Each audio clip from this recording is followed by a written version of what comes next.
16. Sell-side M&A process, the four-stage successful framework. Sell-side process structure.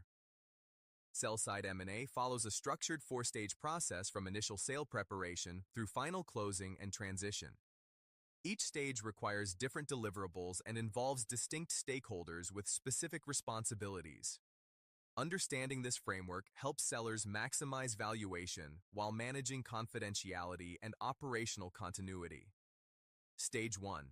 Sale preparation and strategic decisions. Establishing sale rationale and objectives. Management must first determine why selling makes strategic sense and what objectives matter most. Common sale drivers include liquidity for founders or shareholders, strategic refocusing on core businesses, or capitalizing on favorable market valuations. The seller defines priorities balancing three competing objectives: maximum price, transaction certainty, and speed to closing. These priorities inform subsequent decisions about process type, buyer targeting, and negotiation strategies.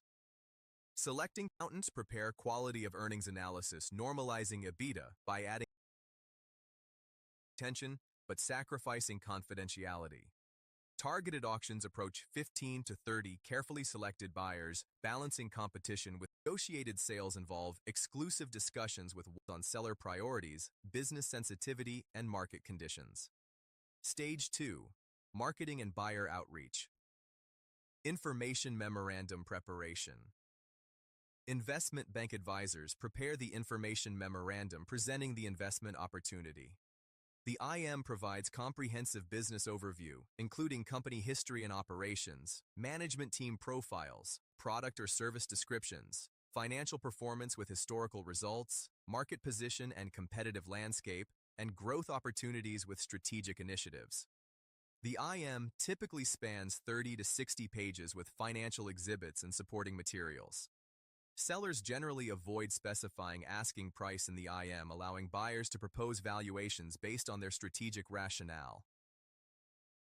Advisors develop target financing arrangement. Some sellers arrange staple financing, providing buyers lacking banking relationships, seller confidence in business quality, and diligence management and bid evaluation. Data room organization.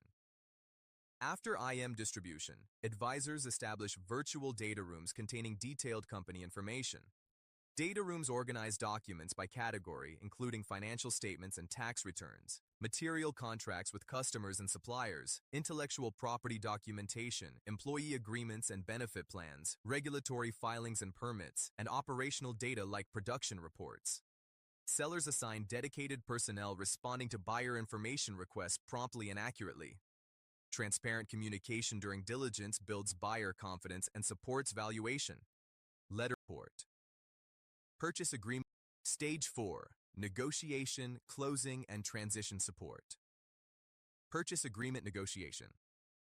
After selecting the winning bidder, legal teams negotiate the definitive stock purchase agreement or asset purchase agreement. Key negotiation points include final purchase price with working capital adjustments, representations and warranties about business condition, indemnification provisions limiting seller liability for breaches, escrow arrangements holding portion of proceeds for claims, and employee retention requirements. Sellers typically resist broad representations, preferring narrow disclosures limiting future liability exposure.